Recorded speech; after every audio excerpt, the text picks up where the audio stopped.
Well, good morning, everyone, and thanks very much for inviting me. So the concepts of AI, I'm just trying to get these to move forward. Sorry, am I doing the wrong thing?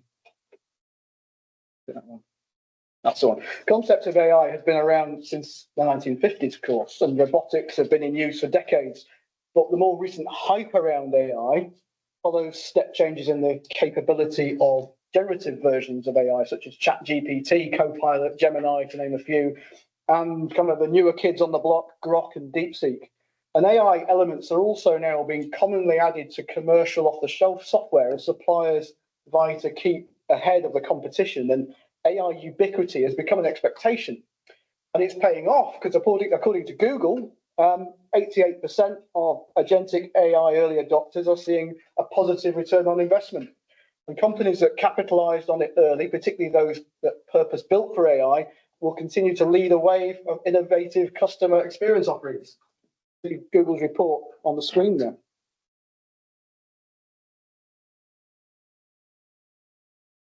But will this wave break? The Wall Street Journal reports that OpenAI is still a loss-leading enterprise and won't be profitable until 2031. And my own feeling that this ride may be bumpy for us, and there may be casualties along the way, but for the government knowledge and information management, the GKIM profession, we're at a new inflection point where we need to learn fast and adapt in order to be well prepared for the impact that AI will have on us and is having on us and on our records, and ensure that we can create accessible digital archives. And this is a wave that the GKIM profession must ride. And in that sense, it's been helpful for us in many ways. It's provided much needed leverage for us to seek investment in KIM services and technologies, including into big problems like the digital heat. And now there's an added incentive for organizations to manage their information and records well. Organizations that listened to their KIM professionals about the need for good records management in the past are now reaping the dividends of smoother and early adoption of generative AI now.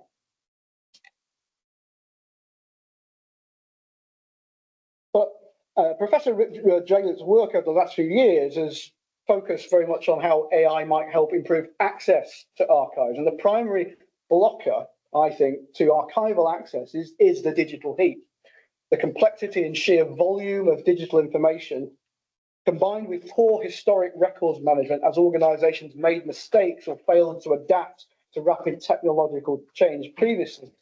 And consequently, the response within the Cabinet Office has been to rethink records lifecycle management as a digital system. We created the digital archiving service staffed by dedicated digital archivists with the necessary skills to operate it. A records acquisition process that works with the grain of human nature and is supported by a set of simple behavioral standards that make digital records management easy for people to comply with. And it's because our compliance regime and our strong information management culture that it created was already in place. When senior leaders started demanding AI in the height, that we were able to deploy Google Gemini quickly and with minimal risk. But the presence of an AI agent in our systems now has required us to adapt further, and Kelcey is going to talk about that later on.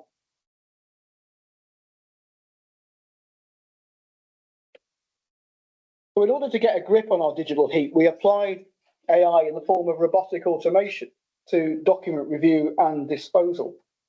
And this has standardized decision making, improved consistency. It's enabled large volumes of digital records to be reviewed quickly. In doing so, we've avoided over £2 million in compliance costs. Our system, which we've called the Lexicon, has been recoded and replatformed and will go live again in its new form earlier this year. And this is something that I'm hoping that we can make available to other departments who are less able than us to develop such technologies. And I've now turned my attention to tackling the issue of historic email collections. Since putting in place our capstone policy for the preservation of email, we've accumulated over 2,500 mailboxes of former ministers and senior staff, and many millions of individual emails. We've therefore recently completed a new proof of concept with the University of Salford's computer science faculty, which has shown promise in helping us to sift through the millions of emails retained in our archives. And I'm going to go deeper into this in a minute. But the prototype system that Salford created for us use BERT natural language processing to analyze the body text of emails alongside the metadata of who was emailing whom in order to rank emails by importance. We trained the AI using nearly 1,000 examples and tested it across 66,000 real emails extracted from a range of ministerial and senior leader mailboxes retained in our digital archive. And I think we've managed to create a practical model for our next steps. Now, I've branded this Project Blackbird. We're going to re-platform the prototype on our own infrastructure so that we can increase the volume of data we put into it as a training set. We've also planned to work with the Department of Science, Innovation and Technology's own Project Kestrel and their data scientists to help us do this and to refine the model further. So, what Project Blackbird has enabled us to do is validate several assumptions that, and provide some very valuable evidence. So what we've discovered is that we can identify valuable records in mailboxes using an algorithmic approach that combines metadata analysis with semantic analysis of the text in the email body using NLP technology. And we've also found that the volume of the valuable material in the mailboxes of directors, directors general and the like is actually quite low. It's around 8%, which means that our disposal rate is around 92%, which kind of feels like it's in the right ballpark. And that records in email are contained in record strings. So they're often extensive and they often cross several different mailboxes and not necessarily all in the same mailbox. And so the record is, we're trying to define what the record looks like in an email collection. And the nature of the valuable material we actually discovered, of the 8%, generally covered issues around how the civil service functions, its approach to decision making, and the role of thought leadership in that decision making. And the work all seems to validate the statement of the International Council on Archives that a mailbox is a record set, emails are a record, and attachments are record parts. But our proof of concept has demonstrated also the interconnected nature of email records, and I believe we should add email strings into that definition, particularly where compiling the complete string requires us to draw on messages from several different mailboxes.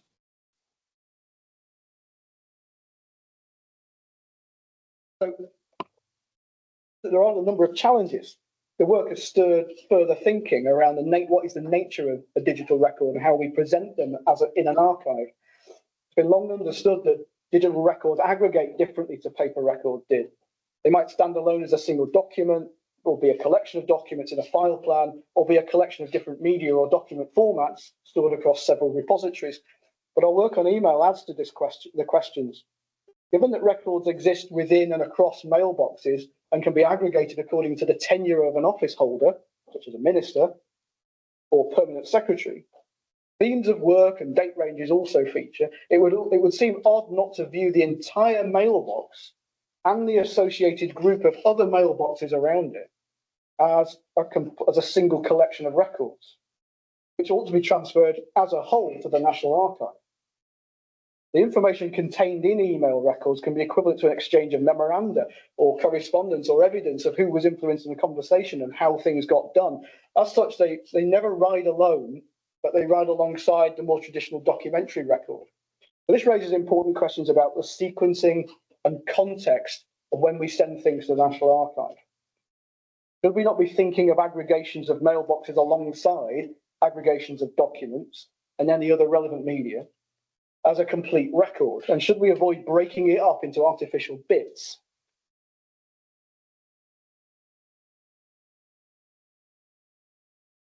But there's some implications here for how we interpret the Public Records Act. The Public Records Act requires, I think, some interpretation or perhaps reform. The calendar years in the diagram you're looking at are the red lines. And I believe that they're quite artificial, if not slightly irrelevant, when it comes to understanding digital records. Government organises itself and measures itself according to financial years and financial periods like spending reviews, but this also fails to provide a holistic way of grouping records. For government, the macro period of activity where work is commenced, completed or stopped is the Parliament. But it's clear from this example here that it's the tenure of the Prime Minister that drives everything, from the legislative agenda to the appointment of ministers. So it seems to me that approaching selection and transfer of digital records as we have traditionally done for paper records, according to calendar years, is an anathema in digital. It risks breaking up context, it risks breaking the archival bond, and artificially segmenting digital archives. So digital and AI require us to adapt. AI is helping us to adapt to digital, but in my view, we need to go further and in order to keep up. If we're to ensure that digital archives of the near future and beyond are accessible through being sensibly arranged, then perhaps it's time for us to look again at the Public Records Act or approach towards compliance with it. I'm going to hand over to Kelcey now, who's going to pick up on these themes. Thank you, David.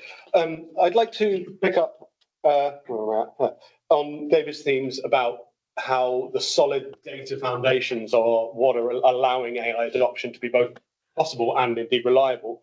And I'm going to demonstrate this through a project that's very much moving from alpha some sort of into, well, it's in alpha, but we're getting towards beta stage. It's not specifically a records management piece of technology, but I hope you'll see the parallels where I'm trying to point out the dataification of some knowledge and information for a purpose that is then usable by a thin layer of artificial intelligence.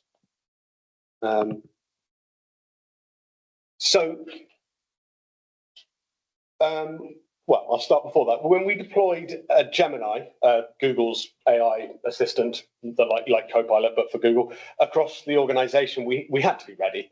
But ready means more than just having the technology stack in place. It means having carefully thought about what new types of record a generative AI might create, which is something I'm sure many people in this room have thought about. What our obligations are around those records and how we enforce policies that govern them. More than that, there was a very real risk of micro AI services popping up. I don't know if you've not used Gemini before, there's something in it called Gemini Gems, where you can package up a bunch of documents in a pre-prepared prompt, and then you can talk to that reliably every time. And people were making these for, I don't know, a purpose that's critical to their everyday business, and then sharing them with colleagues. Great, but that had no compliance, no assurance, nothing, no product around that. It was like, oh, I've made a thing. Here you go, you can make a thing. Great. But it is a worry.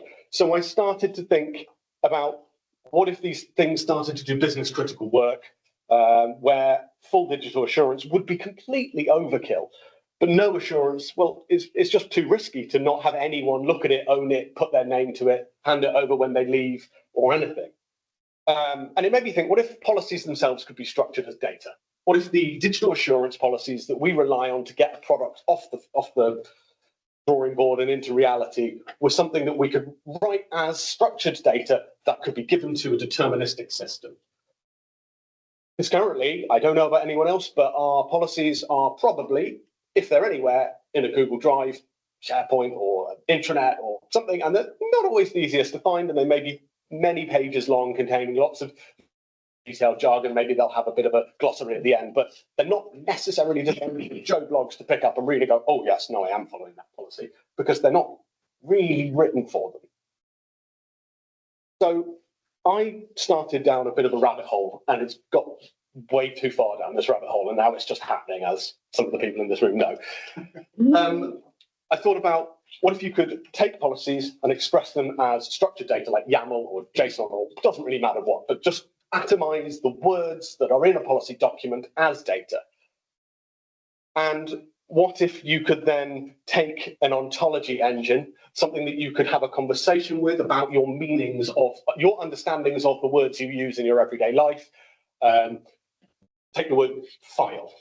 Oh, a file must be retained for blah, blah, blah, blah. And go, well, what do you mean by file? Well, in this case, I mean a digital file, PDF or whatever. Oh, okay. Because someone else said a file is a piece of paper. And you go, oh, but it's also that. So the ontology engine builds that knowledge graph of those meanings. What do you mean by retention? Oh, the time after which I have to dispose of a document. Oh, okay, that's great. Is that governed by anything? Yes, that's governed by the Public Records Act. And that's regulated by the Information Commission, so on and so on. And it's picking up on every bit of terminology, not relying on its language model, but relying on what you tell it and grounding that underneath in known ontologies like friend of a friend or org or whatever. So it's always grounding it. And then a project team describes in plain English what they're trying to do. Oh, yeah, I'm building a thing, and we're collecting email addresses to send out a mailing list. And blah, blah, blah. Oh, cool, because I've heard email addresses and referred to as personal or identifiable information. So you're going to need a DPIA for that, says the platform. And it starts a system which is like, all right, here's your case, here's your data protection expert, and it just builds it because it understands what the words that you're using in your everyday English mean from a structured data perspective. So every answer, every conversation, every decision is made and verifiable and traceable to a policy, which can be converted to English and from English and compared and validated. Is the document that the team wrote the same thing that's written in this code? Yes, done. So the problem it solves is one that we will all recognize, I think. And obviously it's not a specifically records management problem, but the point is this is an approach where we're taking knowledge and information and turning it into data so we can provide it to a very thin layer of AI on top. And the AI is not making any decisions, it is not doing any hard work, it is just the interface to a deterministic, mechanistic, automated system underneath, much like what David was saying about the lexicon. Wouldn't it be amazing if you could say to an automated records management system, I want to know when Minister X spoke to Permanent Secretary Y in the calendar year of blah, and it goes, yeah, cool, I've got those records, they're all tagged up, they contain all the information I need to know to find them and present them to you. And equally, if it contains none of those bits of tagging and information, it's probably a safe bet that it's not a useful record to have kept in the first place. They can be put aside for someone else to sift through. So, I don't know if you sort of got all of the slide. It's basically I brain dumped my project into Gemini and said, make that. So on the left-hand side, just to go through again, that's where you define everything, you build the policies, you create things, you have a conversation with them, you clarify, you explain in plain English. In the middle, a graph is built that could be read by humans, validated by humans, and checked that it is accurate and overridden if it is not. And it is comparable, comparable and checkable against the documents that originally existed. And on the right-hand side, it looks like you're just having a chat with a chatbot, but you're not. You're having a chat with a chatbot. Like my analogy for it is, those of you who may or may not have seen Star Trek Next Generation, you have the computer is completely dumb, but you interact with it in English. That's what I'm imagining is the best use case for AI in records management or important decision making, because it is not making the important decisions. It is being a thin layer that you talk to.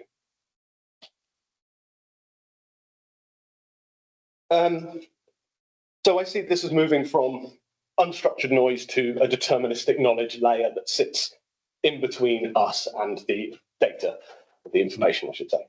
We're not just using AI to read, we're using AI, it could be used to structure information so that it can be accurately and deterministically reasoned about.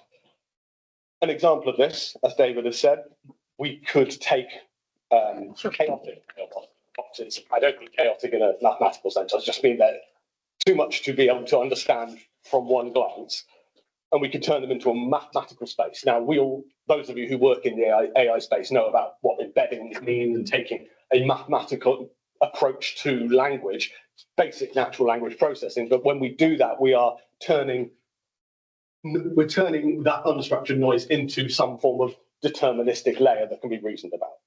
We're building canonical truths. I know that's a contentious point, but I think in as much as it's possible to do that, we're doing that.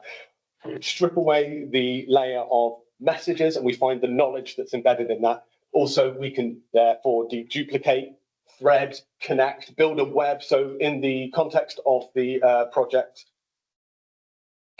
Blackbird? That's what they've branded it, yeah. Blackbird. I couldn't remember which bird, sorry. There's a kestrel flying about. Yeah, that's another bird. In that context, we, as David said, not looking just at email in an individual, we're not looking at just mailbox as an individual, we're looking at threads, but actually more realistically, we're looking at graphs, networks of emails that may or may not bounce back and forwards, get splintered, come back together again, forwarded to another person, end up in some private office mailbox, therefore becomes more important because of where it ended up. That network is what is important. And we move, therefore, from a pile of fragments into a single coherent narrative about which we can do some reasoning. So an example, as I just said, you could take mailbox exports from multiple accounts, deduplicate emails into each chunk. You know, when you get an email and it's come down 5-person down the chain, that little bit there is the bit that's being sent to you, but there's a whole chain behind it. But if you have all the emails that are part of that chain, you've now got that chunk of email 50 times in 50 different mailboxes. So if you can then extract that bit of knowledge as one node on the graph of the emails, you're not looking at like you would when you look in your mail, in your inbox, you're looking at this graph of information. Restructure, therefore, the conversation threads and resolve participant entities. I think this is where people who've heard me speak at things like IRMS, I get particularly excited. If you can take mentions of people, do entity linking. Keir Starmer was mentioned, cool, shove a label on that. We know who Keir Starmer is. The Prime Minister was mentioned, cool, shove a label on that. We know what that role is, and we know that Keir Starmer was an incumbent in that role for the blah, blah, blah. So if we could do that as well, that's going to help. And therefore, you're not just seeing when emails are going to or from a person, but when they're talked about, which will be of interest to people who do things like subject access requests or FOIs. So this transforms text into a knowledge graph where relationships are explicit and they are traceable. Therefore, as I said, find shadow mentions where a subject might be talked about but does not appear. And then I've tested this with an MCP server. You can then expose this corpus of an email mailbox to an MCP server and just talk to it.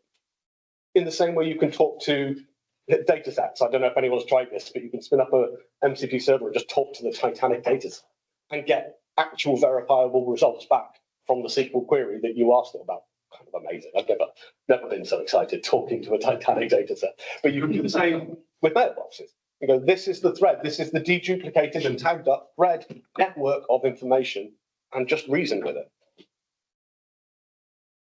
Therefore, you have an investigation system that is grounded in data. It is not just complicated search. You are using AI, as I keep saying, because it's my mantra at the moment, as this thin layer to a verifiable data meaning that you can query in plain English.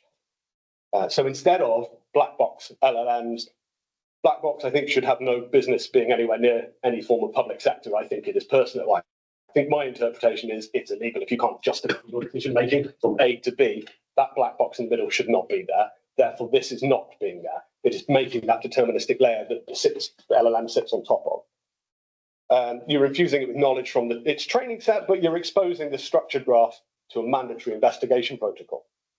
The AI therefore follows a deterministic path from the data to the logical derivation without ever having the chance to hallucinate. In theory, it's just interpreting.